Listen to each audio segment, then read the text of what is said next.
नमस्कार, मैं खुशी जायसवाल। आप देख रहे हैं उभरता समाचार।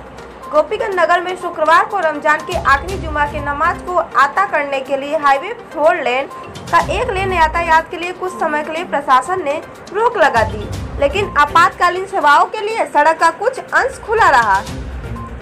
इस दौरान पीपीएल कोतवाल ब्रिजेश सिंह, चौकी इंचार्ज संतोष राय के कुशल नेतृत्व के कारण चाक चौबंद सुरक्षा व्यवस्था भी मौजूद रहे, जहां भारी संख्या में पुलिस के जवान मुस्तैदी के साथ डटे रहे, जबकि यातायात प्रभारी शशिकांत यादव भी दल बल के साथ आवागमन को सुचारू रूप से रखने के लिए मुस्तैद रहे।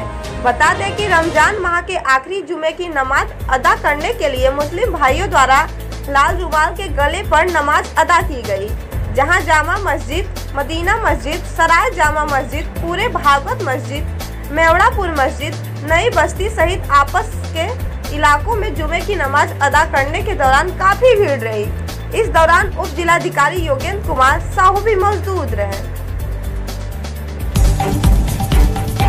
कोयरौना थाना क्षेत्र के सेमरात गांव निवासी होमगार्ड दिनेश सिंह उम्र 50 वर्ष सड़क दुर्घटना में गंभीर रूप से घायल हो गए। इनकी तैनाती नौधन गांव स्थित कस्तूरबा गांधी विद्यालय में बतौर होमगार्ड की है। देर शाम मोटरसाइकिल से जा रहे थे, तभी ग्राम बसई के समीप किसी अज्ञात वाहन की चपेट में आने से गंभीर रूप से घायल हो गए।